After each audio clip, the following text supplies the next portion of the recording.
We're going to talk about Rico Dowdle, of course. But before we do any of that, do please like the video. Please support the channel, all the effort that me, Dan, all of our great producers here put in. I'll hover your hand over that mouse, click like, bam, send that like out into the universe. Maybe it'll get delivered to a one Mr. No Strip himself. Help our boy Dan feel better on this fine Wednesday. He is still a bit under the weather. So please do like for Dan, like for everything we got going on here at Beyond the Box Score. Leave a comment. Let me know what you want to hear more about. I like to keep the show like adaptive. I like to. We have some stuff we have to get to every week. We try to do the rankings, the rest of season rankings and stuff to help you guys find some trade targets and all that. But also there's a lot of stuff changing throughout the year. So if you ever are curious about something, if you have a topic you'd like to learn more about, please put that in the comments. Or better yet, leave a review on Apple, Spotify, and put your question there. I will for sure see it there. And Dan and I can answer it on the show. All right, let's dig in. Thank you for being here. We're going to talk about Rico Dowdle. We have to. Mr. Wowdle himself popped up womp womp with a quad injury right before we started the show here. I spent a decent bit of time preparing some info on Dowdle because this is really interesting. Is it kind of out of nowhere breakout here from Dowdle over the past couple of years, and he's really taken over. I mean, how many running backs are putting up multiple 130 plus yard games in a season, let alone getting up to 183, 206? If you look at the list of running backs who've done that, it's pretty rare for it to not be one of the top drafted phenoms at the position. So I want to talk about Dowdle because even if he were to miss this week with a quad injury, that would suck. Of course, the Saints is a good matchup. He's ranked as like a top 10 running back in most sources. Even if he is out this week, I think he's still going to be relevant beyond that, given what we've seen. So deep dive on Dowdle, and then we'll get into the rest of season rankings. 48% of the snaps for Dowdle this year in the games that he started, these three big games, 48% of the snaps the Panthers have played with a tie or a lead. That's the key stat I want to lead with here. Even though Carolina has won all three games, only 48% of those snaps, they were tied or leading. The league average is about 52%. And so I think that's interesting and an important way to qualify what we've seen here, because like the Panthers have leaned on the run, obviously 25, 30, 23 rush attempts for Dowdle in these games, but it's not as if he's gotten lucky in terms of like running hot with game script where like the team is just playing with a lead and able to give him the ball over and over and over because of that. This has been a team that's been very run heavy even when playing from behind. And so I think it's really important to start there and qualify that because it is a 3-game sample. There have been two, really easy matchups, the Dolphins and the Cowboys. And so you don't want to get carried away with extrapolating what happened over 3 games over a larger sample size, especially when there are factors like matchup and game script that may have affected it. But only 48%, so that's below league average of the plays. They've been tied or leading.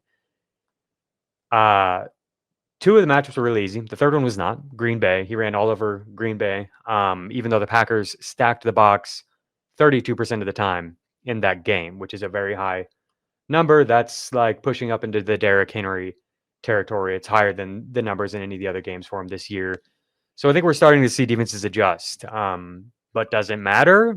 Can this guy just do whatever he wants? That is the question. And the answers I found are pretty compelling in Rico Dowdle's favor here. So only Bucky Irving has more yards after contact per attempt over the past 2 seasons than a one Mr. Rico Dowdle among running backs with 200 or more rushes during that time. He's running back 2 in yards over expectation per rush per Next Gen Stats. If you caught this episode, I think it was last week, it might have been the week before that, Dan and I looked into a lot of these stats, like average time spent behind the line of scrimmage, efficiency of movement. This stuff is really interesting to me. I was hoping to get to it today, but they still don't have like RJ Harvey and Bashal Tootin and some of these rookies that I wanted to dig into. They don't have quite enough runs to qualify, I guess. So I'm putting that on the back burner for now. Hopefully we'll get to that soon, because that would mean then that we're getting more runs for those rookies, which would be exciting. But anyway, running back 2, and that's that as well. Basically, anywhere you look this year, he's going to check out as one of the most impressive running backs. This is an interesting list too. So I said Bucky Irving is the only running back with more yards after contact per rush than Dowdle since the start of last year. But Bucky does not have a high success rate, especially in 2025. This list is running backs who have hit both of these numbers, 3 or more yards after contact per rush, with a rush success rate of 40% or higher, which that's no running back stat is going to be perfect at isolating running back talent, but especially success rate and EPA, those are more team leading stats. You'll notice some running backs from the same teams here showing up, the Vikings, the Falcons, and then the Panthers as well. You see Chuba Hubbard. Hubbard has been very good. But if you look at this list, it is Dowdle who has the highest yards after contact per rush rate. The only player who's really that close is Derrick Henry and Tyler Algier. Shout out Tyler Algier. He's a dog. I think the Henry comparison is really interesting because I think teams are going to stack the box more and more against Dowdle.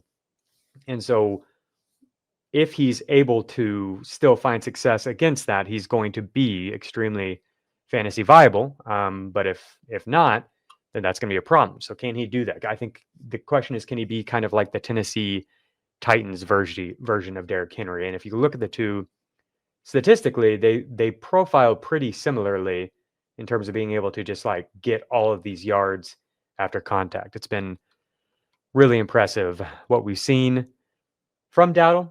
And I love to see him still, piling up the yards even against the stacked box last week against the Packers. I think that they're third in PFF run blocking, the Panthers too, which is definitely part of this, is that their line has really stepped up in the run game and is just like moving people, kicking some serious tail in terms of the run blocking in Carolina. So we've got it all coming together here where it's just this kind of mean bully ball squad. And it's worked out really well. And I think that it might be something that they can continue to lean on, that fantasy managers can continue to go to. If you look at the upcoming matchups here for Dowdle, New Orleans Saints, if he's able to play this week, if you just look at I've got rush success rate allowed on running back runs for these teams. The Saints are 27th. The Falcons are 30th. The Niners are 17th, but are missing Fred Warner, missing, Nick Bosa. They've been worse lately. But there's also some really difficult matchups down the stretch. So these next 3 are really nice. But the Rams rank 6th. Then they have their bye. Then they get the Saints again. But then the Bucks are actually first. You don't really want to run a Vita Vea. First in success rate against running back runs. But they have allowed some explosive plays. They've kind of struggled to tackle at times, the Bucks have. And then the Seahawks, who have been on national TV lately, you know how good they are. They're 8th in running back success rate on running back runs. So late in the season, it gets kind of tough. The next few matchups, though, I think we might see a continuation of the Rico Dowdle rumbling here.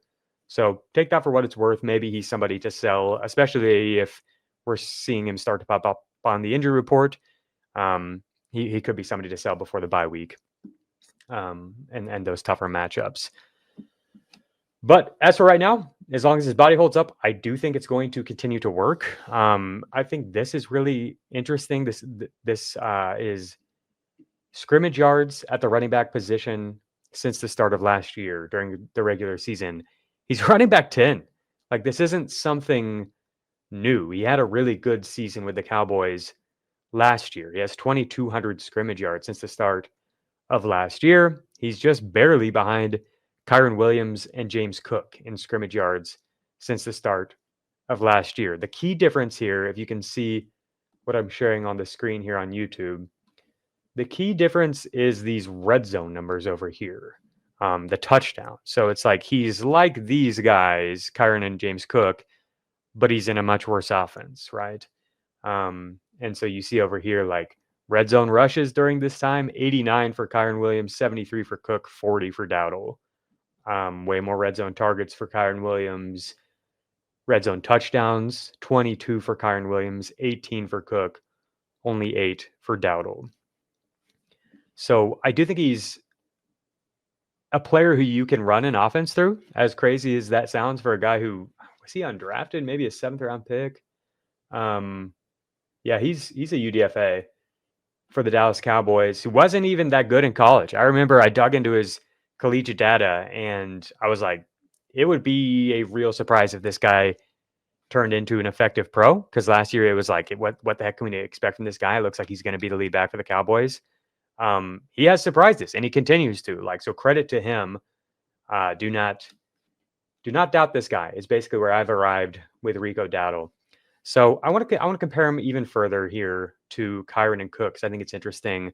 So he is basically like those guys in a worse offense, but I think he has more bell cow potential, definitely more than Cook, and maybe even more than Kyren. So I've got a stat on that, but here's just the game log for these players since the start of last year, and you can see it's sorted by touches. So for Kyren, lots of games above 20, pushing up even into 31, 28 touches at the high end.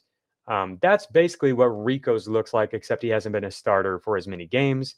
But you see 34 touches, 27 touches, 26 touches at the high end. The Panthers in particular have been really keen on just riding him all the way up to 30 touches, which is pretty unusual. If you look at James Cook, overall, they profile similarly over the last couple of years, but how often is he getting up into that range? Not that often, but of course he doesn't need that many touches. He's been one of the most efficient per touch players in the NFL. I just think that this is an interesting aspect of his game that might even be able to make up for a lack of touchdowns if Carolina's offense is just middle of the pack or even slightly below that. The fact that he can just get so many touches. There aren't very many running backs like this. And so the stat that I have on that is this right here. Since the start of last year, the only running backs with more games of 25 plus touches than Rico Dowdle are Jonathan Taylor and Saquon Barkley. Not Derrick Henry, not Josh Jacobs. Those guys are tied with Rico Dowdle with 5 of those games. And that's he has 2 more games where he had 24 touches. This isn't some cherry picked stat. He's just when he's been given an opportunity, he's been somebody that the offense is we can run the entire thing through him. So here's an example. This is from last year in Dallas. He had the most consistent and effective bell cow game of any running back. This is looking at running backs who had 25 or more attempts in a game. 100% of his runs gained positive yards. 96% of his runs gained 3 or more yards in this game for Dallas last year in week 15 when he had 25 attempts for 149 yards. You see the next highest is Alvin Kamara at 86%. Only 2 other running backs even had more than 80% of the runs gain 3 or more yards when given this type of a workload. So he's shown a unique ability to be an offensive engine. And then I also wanted to bring up as the closing point here that the Panthers have shown a tendency to ride one running back. So I looked at, the bell cow games of 25 or more rushes or touches actually. And noticed, Derrick Henry, Josh Jacobs, and Christian McCaffrey, there were a few guys that were tied. Maybe Kamara were tied with Rico with 25 or with 4, with 5 of these games of 25 or more touches. Just below them was Chuba Hubbard with 4. So there is precedence for this type of a running back being how they like to use the position in Carolina. So I think all things considered, as long as he's healthy, this spot that I have him here in rest of season rankings, RB12, is totally valid. I have him ahead of Bucky Irving. You guys know I love Bucky. In the same range as, in my mind, he's basically in the same range as Derrick Henry and Kyren Williams and Saquon Barkley and Javonte Williams. I just think that there's more upside for those players to score more touchdowns because their offenses are awesome. And Carolina, it's going to have to be more of these kind of games for him to give you the upside case, Dowdle, that is. But I saw like Dwayne McFarland over at Fantasy Life, like he does range of outcomes for these players, and it looked like there was a decent probability in his utilization score and like rest of season outlook for Dowdle to break to the upside, to give you like a running back one finish in fantasy, not running back one overall, but like one of the top 12 running backs. So that has me intrigued, and I just wanted to like update y'all on this range, because I went on the FFT show today with the guys, with Azer and Dave and Jamie and Heath, and I think that they had him more in this range with Brees Hall and Quinshon Junkins and Ashton Genty, and I get that. It's sort of he might fall into that range, but this is where I've landed on him, and I think it makes sense given his unique ability to handle 25 to 30 touches. There's not very many running backs who can do that, but